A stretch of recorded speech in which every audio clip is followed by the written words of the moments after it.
नमस्कार बंधुरा एनास किचेने आपनादेर आबारो एकबार स्वागत। आशा करी आपनारा सबाई खूब भालो आछेन। प्रतिबारेर मतो आबारो फिरे एसेछि नतुन रेसिपि निये। आर आजके निये चले एसेछि एकटा दुर्दान्त रेसिपि, इलिश माछेर भापा। एई इलिश माछ किन्तु बांगालिर अत्यंत एकटा प्रिय रेसिपि। ताछाड़ा पाते जदि एई रकम इलिश भापा थाके जास्ट गरम भाते जमे जाबे। आजके खूब सहजेई एकटा दारुण इलिश भापा तैरी करे देखाबो। और एई रेसिपिटा जदि भालो लागे लाइक शेयर करते भुलबेन ना एबं कमेंट बक्से जानाबेन केमन हयेछे। और नित्य नतुन रेसिपि देखार जोन्नो चैनलटिके सबस्क्राइब करे देওয়ার জন্য अनुरोध रइल। तो भिडियोटी किन्तु स्किप ना करे शुरू थेके शेष अब्दि देखते थाकुन। इलिश भापा करार जोन्नो देखुन 1 केजी इलिश माछ नियेछि, भालो करे धुए परिष्कार करे नियेछि। एबार मिक्सिते किछुटा परिमाणे काँचा लंका पेस्ट करे नेब। जेहेतु माछेर परिमाणटा अनेकटा परिमाणे ताई लंकाटार परिमाण एकटू बेशी दिएछि। आपनादेर झालटा आपनादेर पछंद अनुयायी निये नेबेन। काँचा लंकाटा एकटा पात्रे ढेले निलाम। एरपरे सर्षेटाओ पेस्ट करे नेब। प्राय 50 ग्राम मतो सर्षे आगे थेके धुए भालो करे जलेर मধ্যে भिजिए रेखेछिलाम। जेहेतु माछेर परिमाणटा अनेकटा बेटाओ एकटू बेशी निलाम।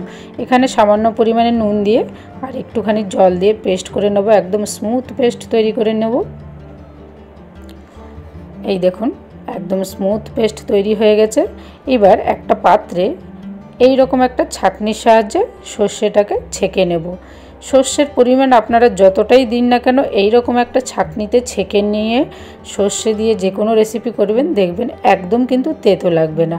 কারণ সরষের মধ্যে যে খোসাগুলো থেকে যায় সেগুলো আলাদা হয়ে যাবে, তার জন্য কিন্তু একদম তেতো লাগবে না। এই রকম ছাঁকনি দিয়ে ছাঁকতে সুবিধে, তাই এই ছাঁকনি যদি না থাকে আপনারা যে কোনো ছাঁকনি দিয়ে ছেঁকে নিতে পারেন। তবে একটুখানি জল মিশিয়ে নেবেন সরষের সাথে। সরষেটা পাতলা হলে ছাঁকতে সুবিধা হয়। এই দেখুন কতটা খোসা বেরিয়েছে। এই খোসাটা এবার ফেলে দেবো।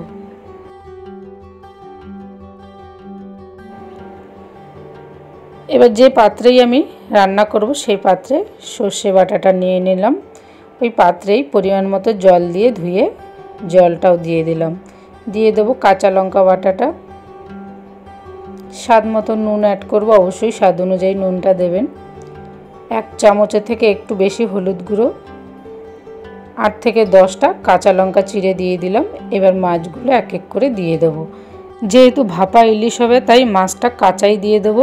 এবার উপর থেকে কাঁচা সর্ষের তেল প্রায় 50 ml মতো সর্ষের তেল দিয়েছি, কারণ মাছের পরিমাণটা অনেকটা বেশি। তেলের পরিমাণটাও আপনাদের পরিমাণ অনুযায়ী দিয়ে দেবেন। ভালো করে মিশিয়ে দিয়েছি। এরপরে গ্যাসে কড়াটা চাপিয়ে দিলাম। স্বাদ মতো খুব সামান্য পরিমাণে চিনি অ্যাড করব। এবার ঢেকে দেবো প্রায় 5 মিনিট হাই ফ্লেমে। 5 মিনিট পর ফিরে আসব।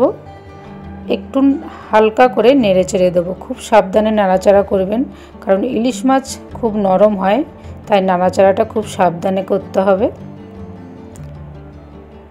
আবারও আমি প্রায় 15 থেকে 20 ml সর্ষের তেল অ্যাড করলাম, কারণ ভাপা ইলিশে সব শেষে এই রকম ওপর থেকে কাঁচা সর্ষের তেল ছড়িয়ে দিয়ে জাস্ট একটু ফুটিয়ে নামাবেন, দারুণ লাগে। আবারও 2 মিনিট মতো এটাকে ফুটতে দেবো। 2 মিনিট পর ফিরে এসে দেখব মাছ কিন্তু মোটামুটি রেডি।